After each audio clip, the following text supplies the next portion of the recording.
And Pakistan's isolation at SAARC is now complete. Maldives has also backed out of the meet in Islamabad in November.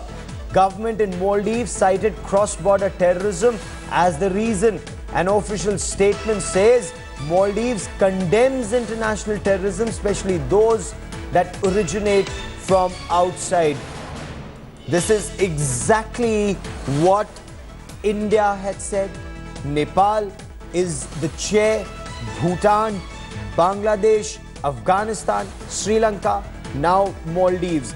Joining me now with the latest is India Today's Simi Pasha. Simi, Pakistan's isolation in SAARC in the South Asian region is complete. No one stands with the state sponsor of terror. You're absolutely right, Gaurav. Pakistan literally making a laughing stock of itself, and it went and said that it will go ahead with the SAARC summit in spite of Afghanistan, India, Bhutan and Bangladesh pulling out. Of course, Sri Lanka also soon announced a decision to not participate in the South Asia meet. All the countries saying it's not possible to actually participate in a conversation or have a bilateral dialogue with a country which is not willing to actually act against terrorists who are sponsoring, who are planting terror organizations and supporting terror organizations across the subcontinent. And you know, Gaurav, Pakistan's isolation is not just complete in South Asia. The global community also coming down heavily on Pakistan. The United States has also backed India's surgical strike. Pakistan's close ally China, which usually supports Pakistan, provides its arms and ammunition. There are joint drills that are held between China and Pakistan. China too has said that it cannot really speak against surgical strikes of India. China also taking a neutral stand. In this environment, it's actually very difficult for any country to side with a country which is allowing terror organizations to function on its soil, because it's not just one country or two countries. Countries across the world are becoming increasingly victims of terror. Yes. And it's time the Nawaz Sharif government actually stands up and acts. Oh, absolutely, Simi. Stay with me for a moment and look at this map. This is South Asia, and in South Asia, Pakistan's isolation is complete.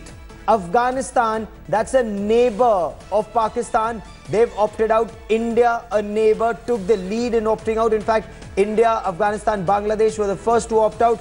Maldives has now backed out. Sri Lanka has opted out.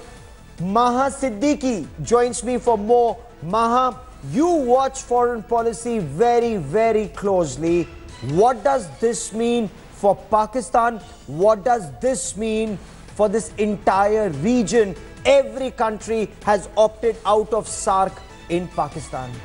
Well, clearly it means that the pressure will now finally get to build on Pakistan, considering the fact that, as Simi was pointing out, there is complete diplomatic isolation, at least in this region, where SAARC nations have made it very clear that they not just stand with India, but they are now also getting the courage to speak out for the kind of interference that they have seen on part of Pakistan in their countries. Yesterday, Ambassador Abdali of Afghanistan made it amply clear that Pakistan has been in denial for a very long time, and that they have been interfering in Afghanistan, and that the surgical strikes conducted by India were in self-defense. Bangladesh has made it clear that the interference from Pakistan has been going on for long, and under this atmosphere circumstances, it is not possible for them to be part of the SAARC summit. And now we are seeing even Maldives coming out and saying that the atmosphere, the environment is absolutely not conducive to SAARC. This, Gaurav, puts a lot of pressure on Pakistan now, because at the global stage, countries are coming out and shaming it, and therefore it will be very important for Pakistan at this stage to act against terror. Absolutely, but will it, Maha? That remains the big question. Is this shaming Pakistan enough to act against terror? Because even after Osama bin Laden was found in Abbottabad, Pakistan did not take action against terror. Neither did Pakistan take action against terror after 140 children were killed in Peshawar. Well, yes, that is a question that remains to be seen. But in this case, Gaurav, why I'm saying that Pakistan is being pressured to act is because in the region, in South Asia, we have never seen countries coming out together speaking in one voice against Pakistan.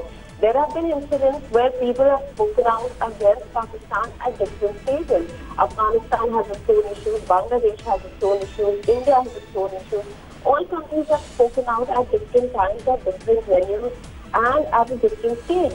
But this is the first time that after the Uri terror attack, we are seeing a concerted effort in South Asia to speak out against Pakistan and put pressure on it collectively, and that is the real change this time. Maha Siddiqui and Simi Pasha, for the moment, many thanks for joining me. Pakistan's isolation is complete in this region, but will it stop Pakistan from fomenting terror across this region? Pakistan is not just a country that spreads terror in India, but across the region and in places across the world. How was Pakistan isolated diplomatically? That's a much bigger story. But let's tell you more about this surgical strike that took place inside Pakistan-occupied Kashmir. And this is a game changer. Let's tell you about the man behind India's surgical strikes across the line of control. And that's India's National Security Advisor, Ajit Doval. He personally supervised the entire operation. He was in the war room through the night.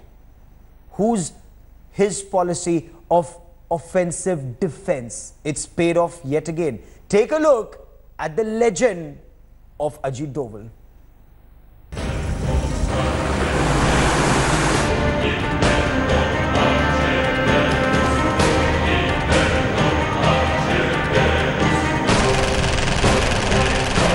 India strikes inside Pakistan-occupied Kashmir. Around 50 terrorists are killed as the Army Special Forces penetrate up to 3 kilometers inside Pakistan-occupied Kashmir and destroys terror camps. This rare operation marks a tectonic shift in India's counter-terror approach from passive defense to defensive offense.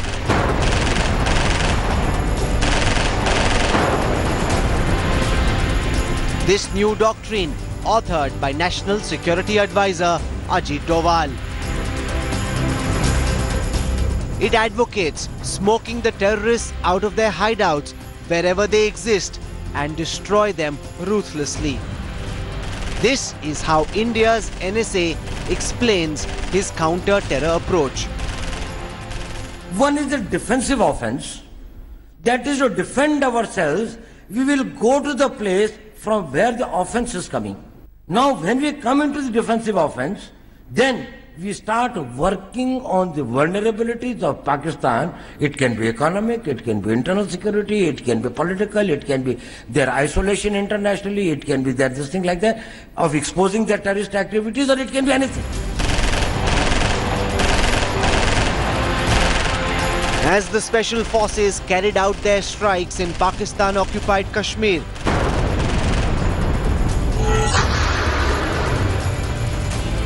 the NSA and other heavy hitters of the Indian state supervised the operation in the Army's war room all night. From this top-secret nerve center of military operations, the Prime Minister was briefed about the progress regularly.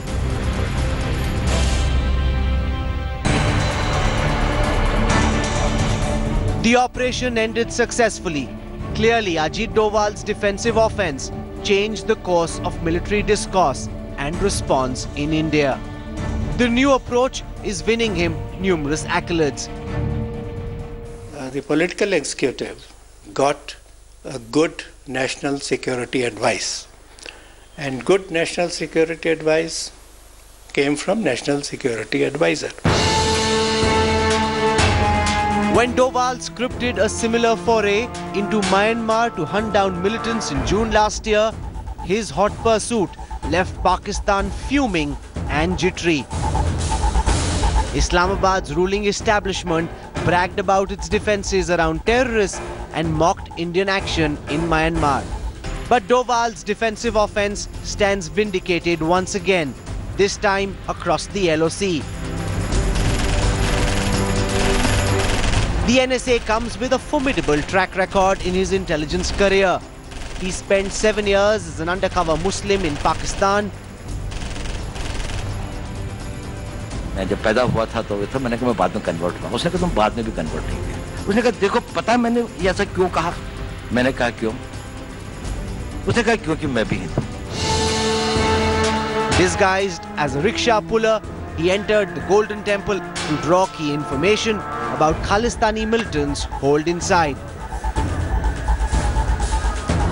In the northeast, he infiltrated the underground Mizo National Front and engineered up to a dozen key defections in the outfit.